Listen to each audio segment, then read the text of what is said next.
الحمدللہ نحمده ونستعینه ونستغفره ونؤمن به ونتوکل علیہ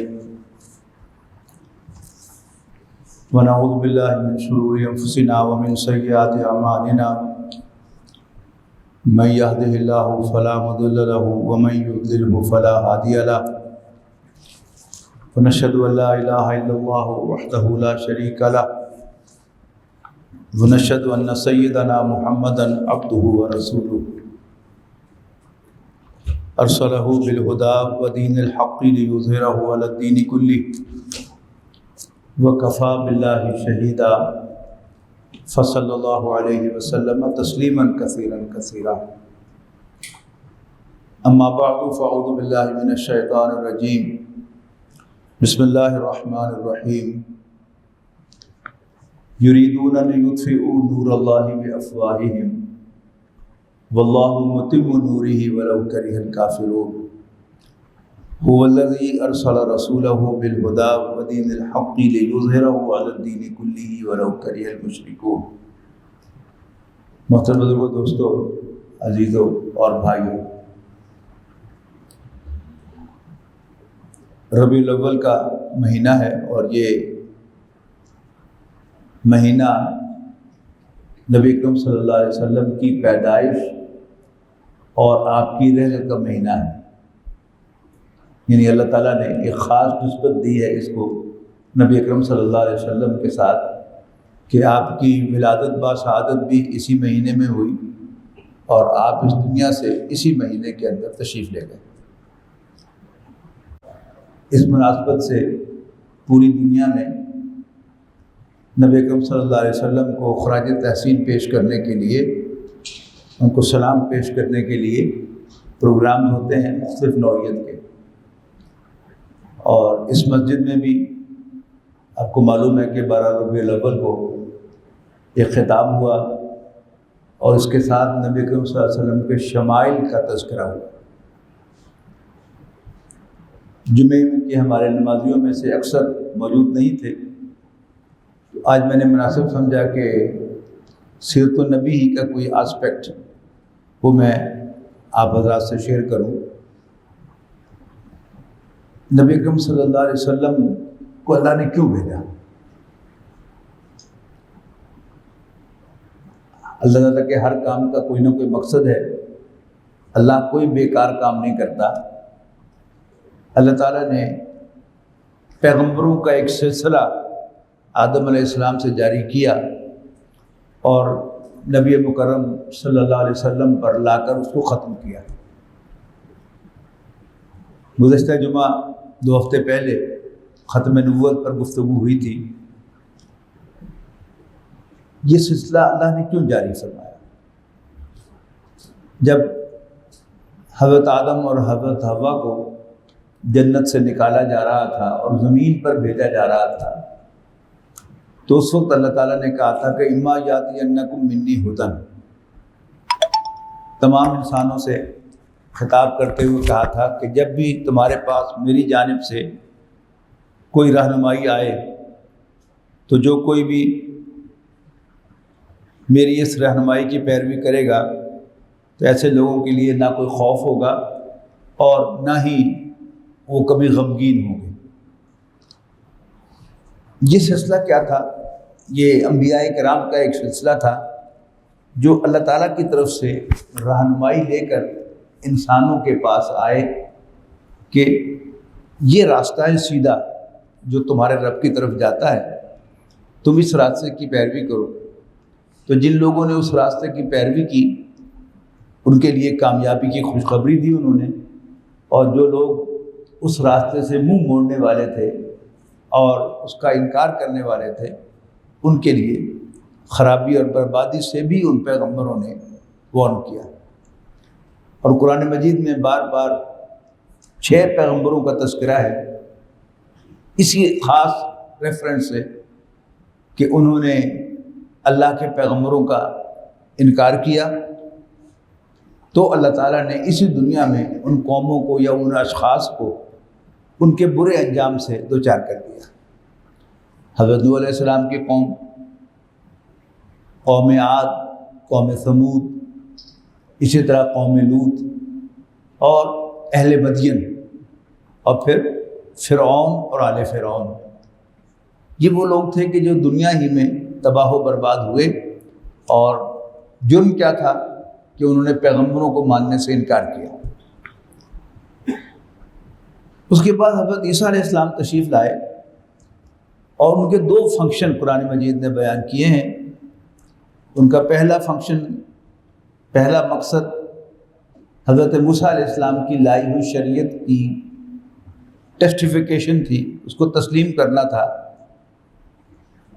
اس کو سچا قرار دینا تھا، اور دوسرا اپنے بعد آنے والے پیغمبر حضرت محمد مصطفیٰ صلی اللہ علیہ وسلم کی آمد کی خوشخبری دینا تھا۔ اب نبی اکرم صلی اللہ علیہ وسلم کو جو مبعوث کیا گیا تو اس کا ایک تو وہ عمومی مقصد تھا، لیکن آپ کا ایک خصوصی مقصد بھی ہے، اس لیے کہ آپ صرف ایک نبی نہیں ہیں، آخری نبی ہیں۔ آپ صرف کوئی رسول نہیں ہیں بلکہ آخری رسول ہیں۔ تو اب تقاضا کیا ہے کہ وہ سارا کام جو حضرت آدم علیہ السلام سے یا حضرت نوح علیہ السلام سے شروع ہوا تھا، اب اس سارے کو وائنڈ اپ کرنا ہے۔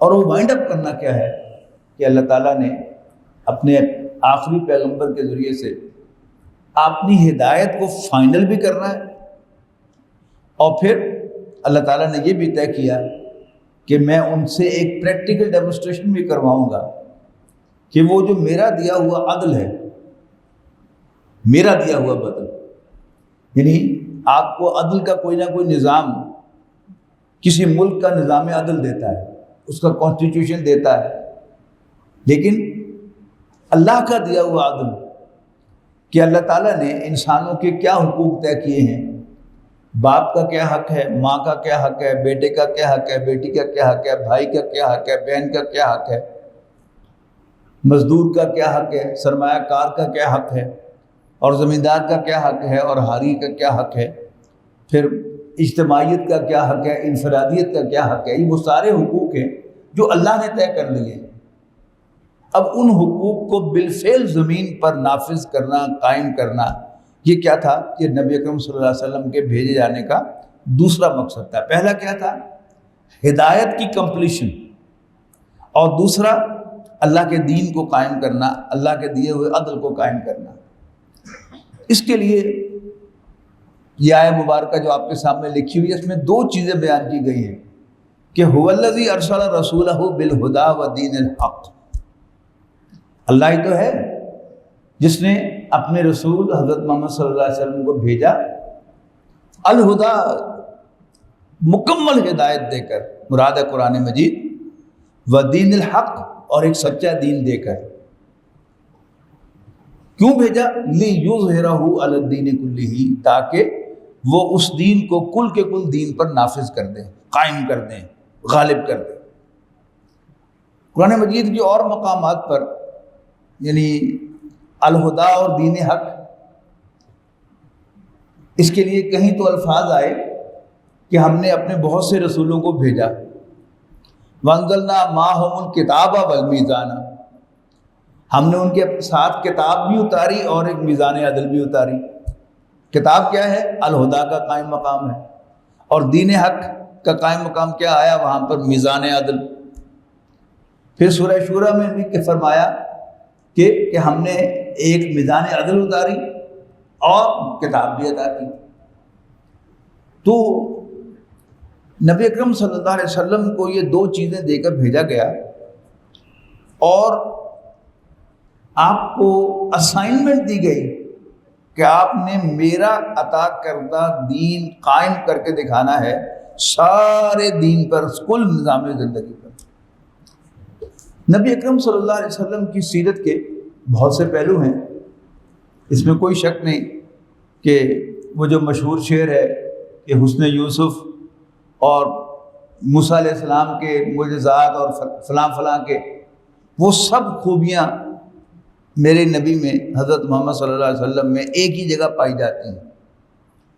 آپ کا معجزہ بھی سب سے بڑا معجزہ ہے، آپ کا قرآن بھی سب سے بڑی ہدایت ہے، اور آپ کا لایا ہوا دین بھی سب سے اعلیٰ دین ہے، اور سب سے بڑھ کر یہ کہ نبی اکرم صلی اللہ علیہ وسلم کو اللہ تعالیٰ نے کامیابی سے ہمکنار کیا۔ یہ میں کیوں کہہ رہا ہوں؟ اگر آپ نبی اکرم صلی اللہ علیہ وسلم کی سیرت مبارکہ کو پچھلے انبیاء کرام کی سیرت سے کمپیئر کریں گے تو دنیاوی اعتبار سے کوئی بھی رسول کامیاب نہیں ہوا، اگرچہ اللہ کی نظر میں وہ کامیاب ہیں، آخرت میں ان کا بڑا درجہ ہے، لیکن کیا ہوا؟ حضرت نوح علیہ السلام 950 سال تبلیغ کر کے بھی لوگوں کو قائل نہیں کر سکے سوائے گنتی کے چند افراد کے، اور کوئی ان پر ایمان نہیں لایا۔ قصہ ختم۔ پھر حود علیہ السلام قوم عاد کی طرف بھیجے گئے، وہاں بھی یہی کچھ ہوا۔ قوم سمود کی طرف حضرت صالح علیہ السلام بھیجے گئے، وہاں بھی یہی کچھ۔ قوم لوط کی طرف حضرت لوط علیہ السلام بھیجے گئے، اور انہوں نے بھی مان کے نہیں دیا، صرف ان کے گھر کے چند افراد، اور وہ بھی ایک بیوی نہیں گئی ساتھ ان کے، ہلاک ہو گئی۔ اور پھر یہی معاملہ جو ہے وہ اہل مدین کا، حضرت شعیب علیہ السلام ان کی طرف بھیجے گئے، لیکن وہ کرتے کیا تھے؟ ناپ تول میں کمی کرتے تھے، ملاوٹ کرتے تھے، ہیرا پھیری کرتے تھے، کاروباری بددیانتی کا مظاہرہ کرتے تھے، تو انہوں نے وہ تو نہیں چھوڑی، لیکن اللہ تعالیٰ نے ان کو تباہ کر دیا۔ پھر حضرت موسیٰ علیہ السلام فرعون اور آل فرعون کی طرف بھیجے گئے، بڑے واضح الفاظ ہیں سورہ طٰہٰ میں، اذهب إِلَىٰ فِرْعَوْنَ إِنَّهُ طَغَىٰ۔ سورہ نازعات میں بھی ایسے ہی الفاظ ہیں کہ جاؤ فرعون کے پاس، وہ سرکشی پر اتر آیا ہے، اور اس کو خبردار کرو اور اسے کہہ دو کہ بنی اسرائیل کو چھوڑ دے۔ فرعون نے ایک تو ماننے سے انکار کیا حضرت موسیٰ علیہ السلام کو اللہ کا رسول، اور جو دوسرا تقاضا تھا کہ یہ جو تم نے بنی اسرائیل کو غلام بنا رکھا ہے، ان کو غلامی سے آزاد کر دو، میرے ساتھ ان کو جانے دو، اس کو بھی کہا میں جان دینا چاہتا ہوں، اور مختلف ترکیبوں سے اس نے بنی اسرائیل کو اپنی غلامی کے اندر جکڑے رکھا۔ پھر اللہ تعالیٰ نے کیا کیا؟ فرعون اور آل فرعون کو بھی تباہ کر دیا۔ حضرت عیسیٰ علیہ السلام بھی تشریف لائے، وہ اسرائیلی تھے، بنی اسرائیل میں سے تھے، یہودی تھے، اور یہودیوں کے اندر انہوں نے ایک کام یہ کیا کہ اصلاح کرنے کی کوشش کی کہ جو احکام تورات کے نازل ہوئے ہیں میں ان کی تصدیق کرتے ہوئے آیا ہوں اور ان پر عمل کروانے کے لیے آیا ہوں، اور وارن کیا باز آ جاؤ، باز آ جاؤ اپنی حرکتوں سے۔ خاص طور پر جو انہوں نے تنقید کا نشانہ بنایا وہ یہودی علماء کو بنایا، اس لیے کہ دین کے اندر جو ہیرا پھیری ہے وہ ورسٹ ہیرا پھیری ہے، یعنی عام معاملات میں ہیرا پھیری بھی بری ہے، مالی معاملات میں، لین دین کے معاملات میں ہیرا پھیری تو پہلے سے اس کا تذکرہ چلا آ رہا ہے قوم شعیب سے، اہل مدین کی طرف سے۔ لیکن حضرت عیسیٰ علیہ السلام نے خاص طور پر یہود کی جس ہیرا پھیری کو تنقید کا نشانہ بنایا وہ مذہبی ہیرا پھیری تھی، یعنی جس کی میں وہ مثال دیا کرتا ہوں اپنے دوست کے حوالے سے کہ اس نے کہا کہ سمیع ہم عام لوگ بھی برائی کرتے ہیں اور تم بھی کرتے ہو، غلطی کرتے ہو، فرق صرف یہ ہے کہ ہم عام لوگ غلطی کر کے شرمندہ ہوتے ہیں اور تم مولوی لوگ غلطی کے حق میں دلیل لاتے ہو۔ یہ یعنی بنی اسرائیل سے، یہودی علماء سے یہ حرکت چلی آ رہی تھی، اور ہمارے ہاں بھی یہ موجود ہے۔ یعنی جتنا بڑا کوئی عالم ہو، جتنا صاحب علم ہو، اتنا ہی وہ اپنی غلطی نہیں مانتا، بلکہ اس کے پاس علم ہوتا ہے اور وہ دلائل سے ثابت کرتا ہے کہ میں ٹھیک تھا، حالانکہ اس کا دل کہہ رہا ہوتا ہے کہ تم غلط ہو۔ اب نبی اکرم صلی اللہ علیہ وسلم جب تشریف لائے تو نبی اکرم صلی اللہ علیہ وسلم کو یہ مشن سونپا گیا کہ نمبر 1، تم اس قرآن کے ذریعے سے لوگوں کو نصیحت کرتے رہو، فذکر بالقرآن من یخاف وعید، پس تم نصیحت کرو اس قرآن کے ذریعے ہر اس شخص کو جو میری ڈانٹ سے ڈرتا ہو۔ اور دوسرا کیا تھا؟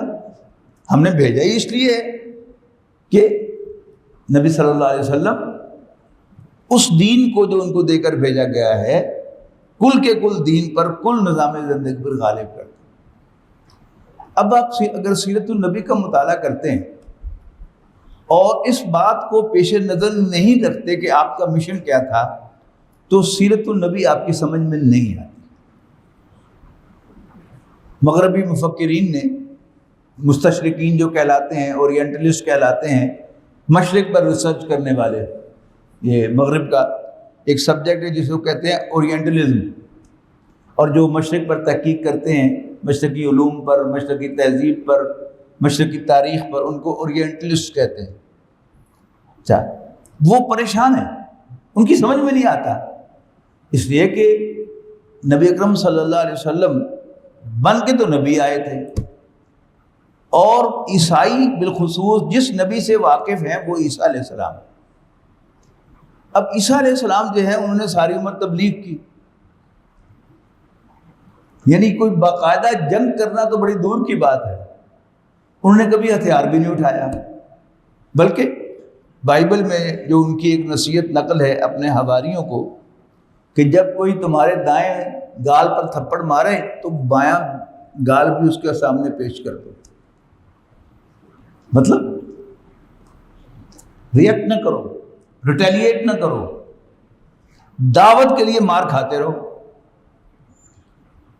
لیکن نبی اکرم صلی اللہ علیہ وسلم کے سلسلے میں وہ دیکھتے ہیں کہ نبی اکرم صلی اللہ علیہ وسلم مکہ مکرمہ میں تو حضرت عیسیٰ علیہ السلام سے مشابہ ہیں کہ وہ بھی اپنے ساتھیوں کو تشدد کے جواب میں ہاتھ بھی اٹھانے کی اجازت نہیں دے رہے۔ ایک روایت میں حضرت عبداللہ ابن مسعود رضی اللہ تعالیٰ عنہ نے ابو جہل کو تھپڑ مارا، تو نبی اکرم صلی اللہ علیہ وسلم نے باقاعدہ ان کا سوشل بائیکاٹ کیا تھا کچھ عرصے کے لیے کہ تم نے ڈسپلن کی خلاف ورزی کیوں کی ہے، میں نے جب اجازت نہیں دی تھی ہاتھ اٹھانے کی کیوں اٹھایا۔ تو یہ تو کیا ہے، یہ نبی اکرم صلی اللہ علیہ وسلم اور صحابہ کا مکی دور ہے۔ لیکن مدینہ منورہ آتے ہی نبی اکرم صلی اللہ علیہ وسلم نے ہتھیار اٹھا لیے، یعنی پہلے 6 ماہ میں تفصیل سے بیان کرتا رہا ہوں، آپ نے انٹرنل کنسولیڈیشن اچیو کی، اور پھر 7ویں مہینے سے یعنی ربیع الاول میں ہجرت ہوئی تھی، ربیع الاول کے بعد ربیع الثانی، جمادی الاول، جمادی الاخری، رجب، شعبان اور رمضان۔ رمضان سن 1 ہجری سے نبی اکرم صلی اللہ علیہ وسلم نے مسلح دستے روانہ کرنے شروع کر دیے، اور قریش کو اپنی پریزنس کا احساس دلانا شروع کر دیا کہ میں مر نہیں گیا، میں زندہ ہوں، اور میں تمہاری معاشی ناکہ بندی بھی کر سکتا ہوں اور تمہیں پولیٹیکلی آئسولیٹ بھی کر سکتا ہوں۔ جس کے نتیجے میں 1 سال کے بعد یعنی رمضان سن 2 ہجری میں غزوہ بدر ہوا۔ اب جو مستشرقین ہیں وہ بڑے پریشان ہیں کہ یعنی شو ایسا کرتے ہیں واللہ عالم کہ دل سے ان کو سمجھ آ گیا تھا، لیکن اب وہ حضور صلی اللہ علیہ وسلم کی عظمت کو ماننا نہیں چاہتے تھے، تو انہیں ایسا تاثر دینے کی کوشش کی ہے کہ محمد آئے تو نبی بن کر تھے، لیکن نبوت کے طریقے سے ان کی دال نہیں گلی، تو انہوں نے پھر ایک ملیٹنٹ طریقہ اختیار کر لیا۔ یہ بات بالکل غلط ہے۔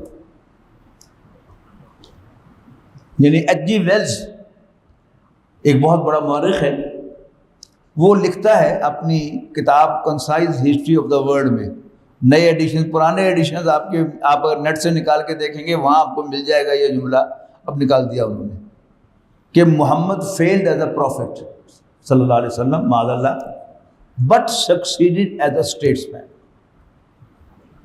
کہ محمد ایک نبی کی حیثیت سے تو ناکام ہو گئے، البتہ وہ ایک سیاستدان کی حیثیت سے، ایک اسٹیٹسمین کی حیثیت سے بڑے کامیاب ہوئے۔ پروفیسر مونٹگومری واٹ وہ 2 جلدوں میں سیرت لکھتا ہے، محمد ایٹ مکہ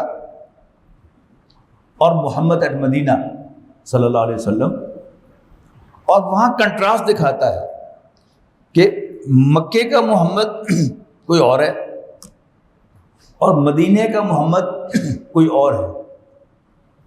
اب یہ کیا ہے؟ اب اس سے ایک کنفیوژن کریٹ کرنا مقصود معلوم ہوتا ہے کہ مبادہ کوئی نبی اکرم صلی اللہ علیہ وسلم کو اللہ کا رسول ہی مان لے، یعنی مدینہ منورہ میں نبی اکرم صلی اللہ علیہ وسلم پر جو کتاب وہ لکھتا ہے اس میں ستائش کے، تعریف کے جتنے بھی ایکسپریشنز ہو سکتے ہیں وہ سارے نبی اکرم صلی اللہ علیہ وسلم کے لیے استعمال کرتا ہے۔ اسٹیٹس مین، یعنی ایک ایک فیصلہ ان کا جو تھا وہ ایک اسٹیٹس مین کا فیصلہ تھا، جیسے ایک مدبر سیاستدان ہوتا ہے۔ سیاست کیا ہوتے ہیں؟ فیصلے ہی ہوتے ہیں نا۔ اس لیے کہ سیاستدان میں اور فوجی میں کیا فرق ہے؟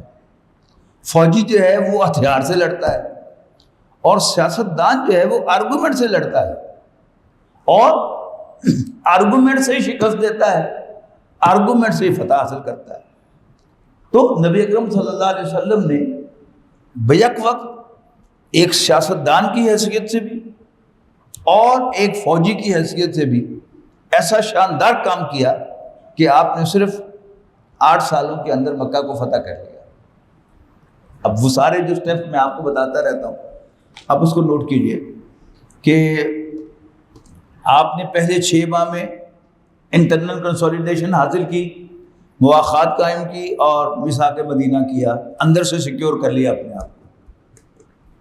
اس کے بعد باہر نکلے، باہر نکل کے بھی خود حملہ نہیں کیا مکہ مکرمہ پر، بلکہ قریش کو احساس دلایا کہ میں زندہ ہوں اور میں تمہارے معاشی ناکہ بندی بھی کر سکتا ہوں اور تمہیں پولیٹیکلی آئسولیٹ بھی کر سکتا ہوں، اور قریش کو مجبور کیا کہ وہ آ کر حملہ کریں نبی اکرم صلی اللہ علیہ وسلم، اور جیسے آپ چاہتے تھے ویسے ہی ہوا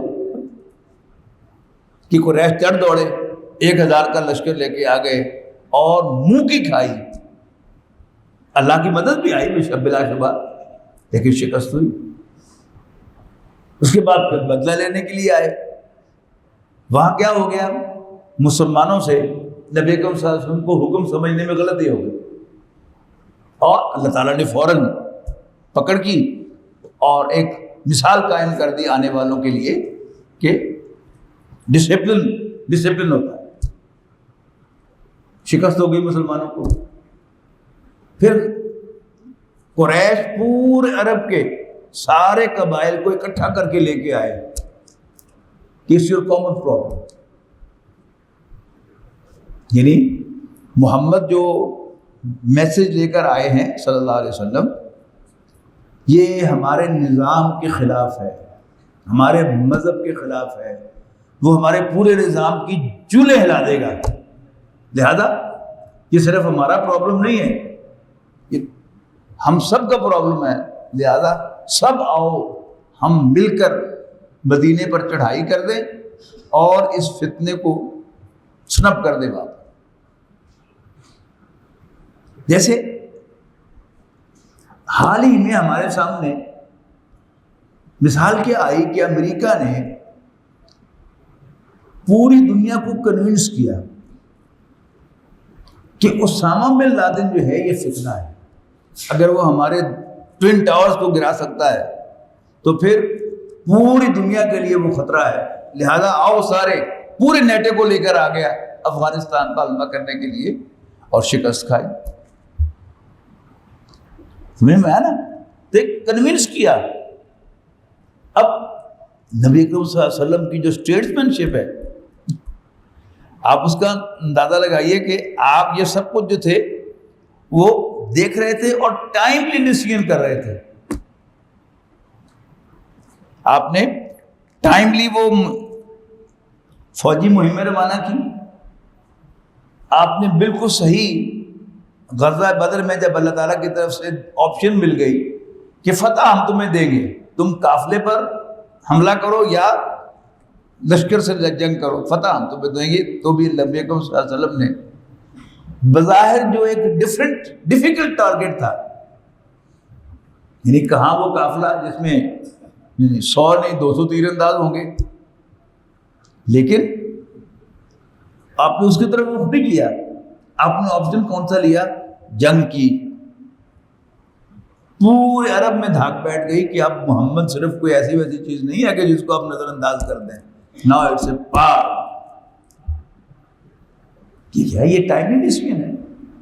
اور پھر صلح حدیبیہ یعنی غزوہ احزاب میں 1 مہینے کا محاصرہ ہوا، اور اس میں نبی اکرم صلی اللہ علیہ وسلم نے یعنی مشورہ کیا کہ بھائی 3000 کا لشکر آ رہا ہے، کیا کیا جائے. اب صحابہ کرام نے اپنا اپنا مشورہ دیا، تو حضرت سلمان فارسی نے مشورہ دیا کہ ہم خندق کھود دیں یہاں پہ.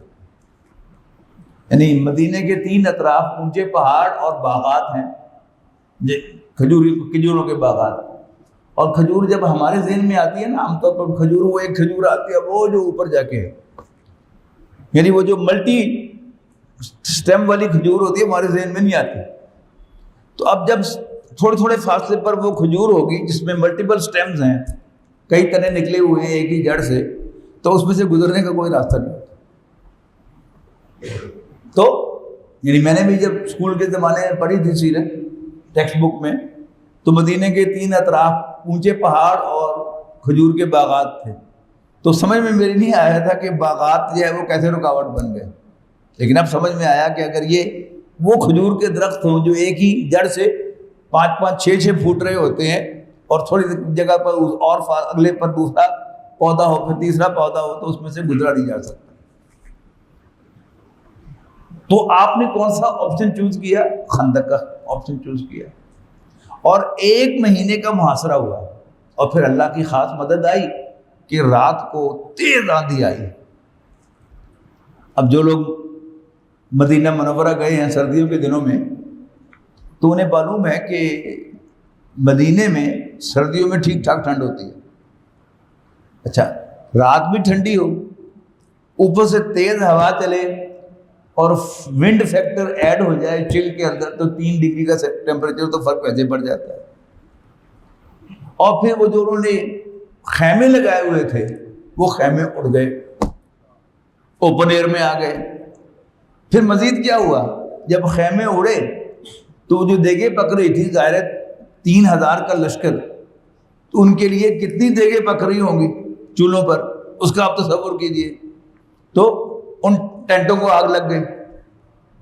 یعنی عجیب بھگدڑ مچی کہ صبح ہوتے ہوتے سارا لشکر وہاں سے غائب ہو گیا.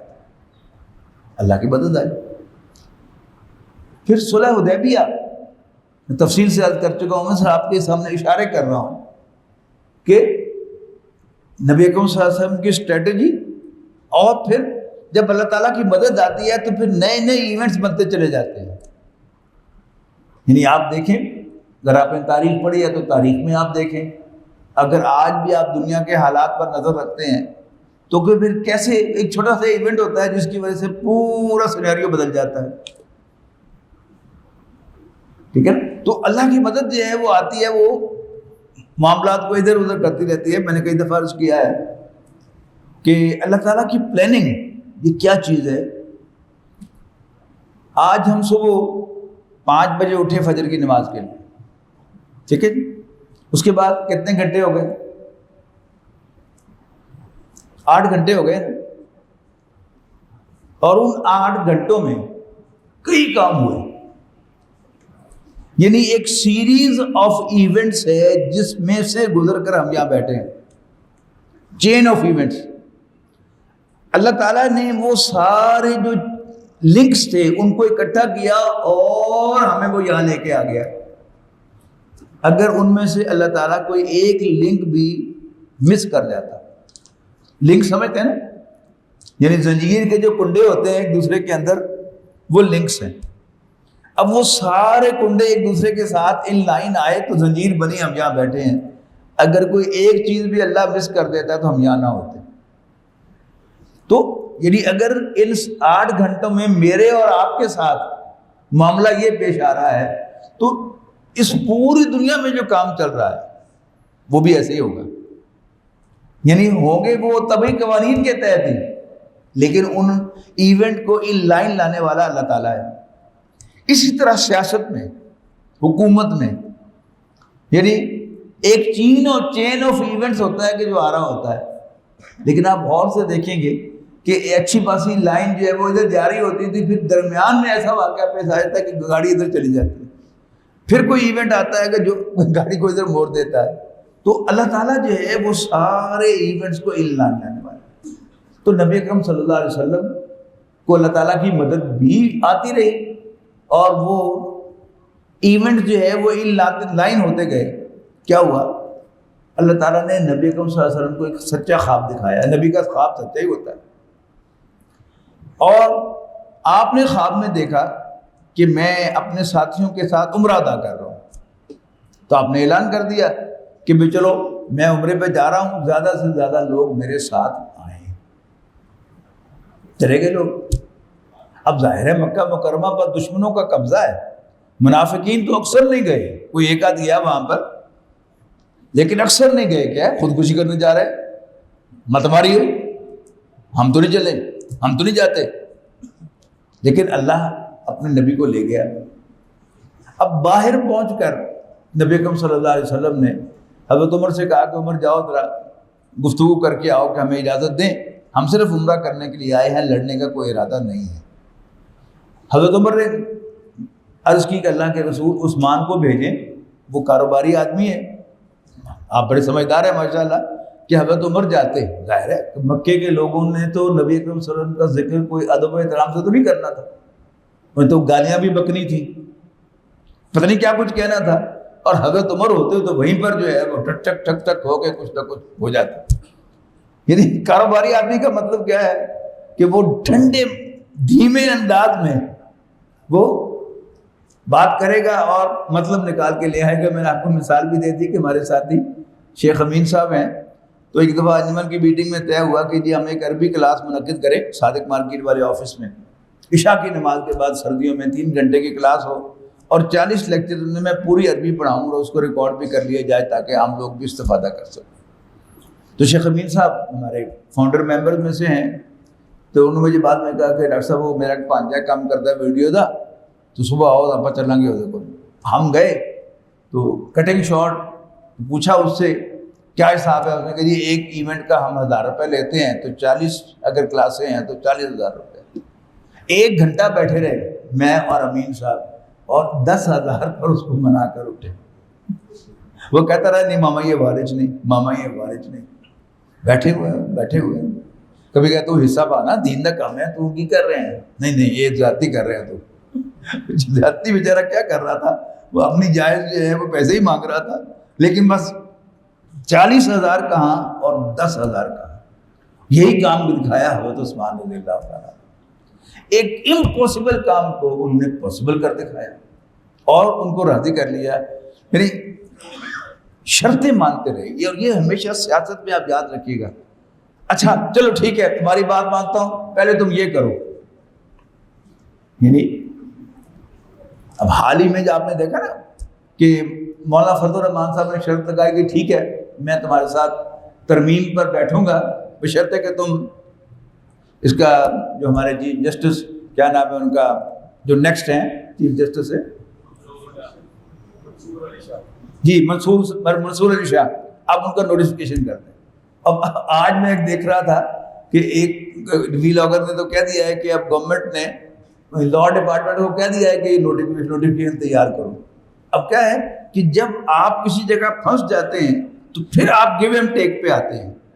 اور اب گورنمنٹ جو ہے وہ تلی ہوئی ہے کہ ہم نے وہ ترمیم کرانی ہے، لیکن وہ ترمیم ہو نہیں رہی کیونکہ ان کے پاس میجورٹی نہیں ہے، 2/3 میجورٹی نہیں ہے. اب بیچ میں مولانا فضل الرحمان صاحب ہیں تو انہوں نے کہا کہ ایک شرط لگا دی. اب وہ پھر مشورہ کریں گے کہ چلو منا لیں گے، باقی لاؤ تو صحیح نہ اس کو، تاکہ ہم باقی سب کچھ جو سے کرا لیں. اب ظاہر ہے کہ جب وہ ٹیبل پہ آئیں گے کچھ ان کی ماننی پڑے گی. ایک تو مان لی فرض کیجیے اگر واقعی یہ ہو گیا ہے تو ایک مان لی، ایک آدھ اور مانیں گے اور پھر اس کو تھرو کرا لیں گے. تو وہاں سمجھیں کہ حضرت عثمان رضی اللہ تعالیٰ عنہ نے کہا کہ اچھا، انہوں نے کہا کہ ایتکی تو نہیں دینا ہے، ساری بڑی بےزتی ہے. نے کہا چلو اگلے سال دا دے دو. لیکن باقی سب گلا جڑی عمرہ سانو کرن دیو، یہ بہت بڑا بریک تھرو تھا۔ تو بریک تھرو کیا تھا وہ حاصل کر لیا حضرت عثمان نے۔ انہوں نے کہا کہ یہ بھی نہیں ہوگا، اس سال نہیں کرو گے، اچھا ٹھیک ہے، اچھا پھر یہ ہے کہ اگر کوئی تمہارا آدمی ادھر آئے گا تو ہم رکھ لیں گے، اور اگر ہمارا آدمی ادھر جائے گا تو واپس چھوڑیں گے، اچھا ٹھیک ہے۔ نبی اکرم صلی اللہ علیہ وسلم کے پاس وہ آ گئے معاہدہ کرنے کے لیے، یہی سب سے بڑا بریک تھرو تھا نبی اکرم صلی اللہ علیہ وسلم کے مشن کے اعتبار سے۔ یہی بریک تھرو تھا کہ قریش نبی اکرم صلی اللہ علیہ وسلم سے نیگوشیٹ کرنے پر تیار ہو گئے۔ اسی لیے اللہ تعالیٰ نے اس کو فتح مبین قرار دیا ہے، فتح مکہ کو نہیں، فتح مبین صلح حدیبیہ کو قرار دیا ہے کہ جو بظاہر شکست ہے، لیکن اللہ نے کہا انا فتحنا لک فتحا مبینا، ہم نے آپ کو فتح مبین عطا کر دی۔ تو یعنی ٹائملی ڈیسیجنس اور ٹائملی وقت گزرنے کے بعد آپ کو ٹھیک فیصلہ بھی کرتے ہیں تو اس کا اثر نہیں ہوتا، لیکن اگر آپ ٹائملی ڈیسیجن کرتے ہیں تو سیرت النبی میں آپ تھرو آؤٹ دیکھیں گے کہ نبی اکرم صلی اللہ علیہ وسلم نے خاص طور پر مدنی زندگی میں آپ یہ دیکھیں گے، یعنی مکی زندگی میں تو پھر آپ پر تشدد ہی تشدد تھا، صحابہ پر تشدد ہی تشدد تھا، اور کرتے کرتے خاندان بنو ہاشم جو پشت پر تھا نبی اکرم صلی اللہ علیہ وسلم کی، ابو طالب کے انتقال پر وہ بھی ختم ہو گیا، اور اگلا سربراہ ابو لہب بنا، اور اس نے نبی اکرم صلی اللہ علیہ وسلم کو خاندان بنو ہاشم سے نکال ہی دیا، اور آپ بالکل بند گلی میں چلے گئے، طائف گئے، وہاں بھی کچھ نہیں ملا۔ تو وہ کیا تھا؟ اب اللہ تعالیٰ جو ہے وہ خود ایک پلاننگ کر رہا تھا، اور جیسے میں نے کہا کہ وہ ایک لنک مس کیا، اللہ نے سب سے بڑا لنک مس کیا کہ ابو طالب کو اٹھا لیا۔ اب ایک دم حالات بدل گئے، اور بظاہر نیگیٹو ہو گیا نبی اکرم صلی اللہ علیہ وسلم کے لیے، لیکن اللہ کی نظر میں وہ نیگیٹو نہیں تھا، اس لیے کہ اگر ابو طالب 10 سال بھی اور زندہ رہتا تو سٹیٹس کو مینٹین ہوتا، نبی اکرم صلی اللہ علیہ وسلم اسی حالت میں مکہ مکرمہ کے اندر رہتے، لیکن اللہ تعالیٰ چاہتا تھا کہ اب کام آگے چلے۔ کیسے چلایا؟ آپ کو خاندان بنو ہاشم سے نکلوایا، گویا آپ کو مکے سے نکلوا دیا، طائف گئے، وہاں بھی کچھ نہیں بنا، واپس آئے، ایک مشرک کی پناہ لی، اسی سال یعنی 1190 میں جو ذی الحج آیا ہے، کیونکہ ذی الحج کے پہلے 12-13 دنوں کے اندر حج ہوتا ہے، تو جو مدینے سے آئے ہوئے چند افراد تھے ان سے ملاقات کی، ان کو ایمان پیش کیا، انہیں قبول کر لیا۔ اگلے سال 12 افراد آئے، پھر اس سے اگلے سال 75 افراد آئے، اور نبی اکرم صلی اللہ علیہ وسلم کے لیے پیشکش لے کے آئے کہ آپ کے خاندان والوں نے آپ کو ڈسون کر دیا ہے، آپ ہمارے پاس تشریف لے آئے، ہم اسی طرح آپ کی حفاظت کریں گے جیسے اپنے خاندان میں پیدا ہونے والے بچوں کی حفاظت کرتے ہیں۔ اور اس کے بعد میں نے آپ کو بتا دیا پھر چل سو چل ہوا ہے۔ ہارڈ ٹو امیجن کہ صرف 7.5 سال کے اندر مکہ مکرمہ فتح ہو گیا، تو یہ کوئی چھوٹی بات نہیں ہے۔ تو نبی اکرم صلی اللہ علیہ وسلم کا مشن تھا، اور میں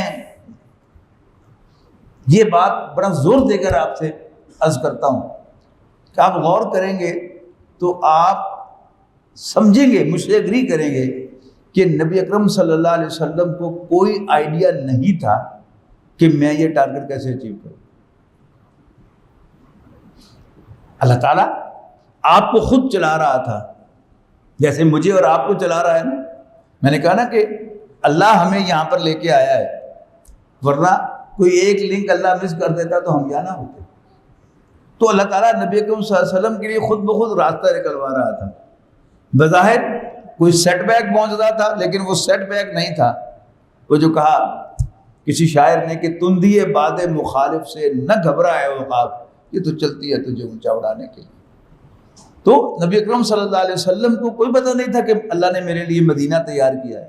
آپ تو طائف گئے تھے، بس بات ایک کی تھی، نبی اکرم صلی اللہ علیہ وسلم ذہین آدمی تھے، ظاہر ذہین ترین انسان تھے، اور آپ بالکل بجا طور پر یہ سمجھتے تھے کہ یہ ایک قبائلی معاشرہ ہے، اور جب تک قبائلی سردار میرا ساتھ نہیں دیں گے میں کچھ بھی نہیں کر سکتا۔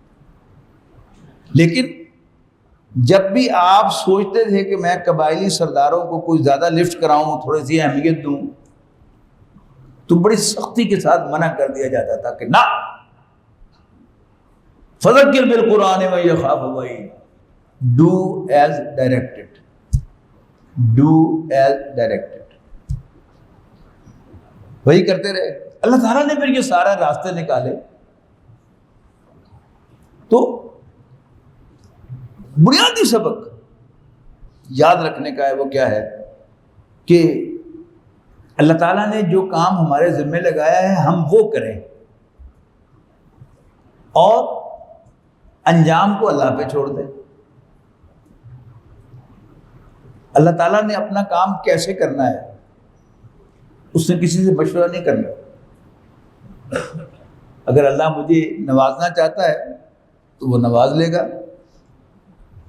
اور اگر میرا اللہ کو نقصان کرنا چاہتا ہے تو کر دے گا. نہ آپ سے مشورے کی ضرورت، نہ کسی اور سے مشورے کی ضرورت، نہ سوچ بچار کی ضرورت، بلکہ اللہ تعالیٰ اپنا کام کر گزرتا ہے. ضرورت کس بات کی ہے کہ ہم اپنا کام کرتے رہیں اور کامیابی اللہ پر چھوڑ دیں. کہاں سے آئے گی؟ ہمارا مدینہ کون سا ہوگا؟ ہمارے لیے اللہ تعالیٰ کون سا راستہ جو ہے وہ ہموار کرے گا؟ یہ اس کا کام ہے، وہ ہمیں اس پر چھوڑ دینا چاہیے. اور اللہ تعالیٰ کیسے کیسے راستے ہموار کرتا ہے. یعنی قرآن مجید میں ایک جگہ آتا ہے کہ یہ جو قریش آپ کے خلاف سکیمیں بناتے ہیں، یہ سکیمیں ایسی ہیں کہ ان سے پہاڑ بھی ہل جائیں. لیکن اللہ تعالیٰ نے کو کیا منظور تھا کہ نبی اکرم صلی اللہ علیہ وسلم وہی جو کام کرتے تھے وہ نبی اکرم صلی اللہ علیہ وسلم کے لیے راستہ نکال دیتا تھا. یعنی ابو لہب نے نبی اکرم صلی اللہ علیہ وسلم کو خاندان بنو ہاشم سے نکالا، اپنے خیال کے مطابق بہت بڑا کام کر دیا. لیکن ہی ہیڈ نو آئیڈیا، قریش کو بھی کوئی آئیڈیا نہیں تھا کہ یہی اب ہمارے گلے پڑنے والا ہے. لیکن پڑ گیا. تو عام زندگی میں بھی، انفرادی معاملات میں بھی ہمیں یہ سبق یاد رکھنا ہے، اور اجتماعی معاملات میں بھی کہ اللہ تعالیٰ نے ہمیں جو اسائنمنٹ دی ہیں، جو ذمہ داری لگائی ہے اللہ کے دین کو غالب کرنے کے لیے، تم بھی جد و جہد کرو. یہ میرا بھی فرض ہے، آپ کا بھی فرض ہے، میری بھی ذمہ داری ہے، آپ کی بھی ذمہ داری ہے. لیکن اس میں جو بات ہمیں سیرت اور سنت سے سمجھ میں آتی ہے ہم وہ کرتے ہیں.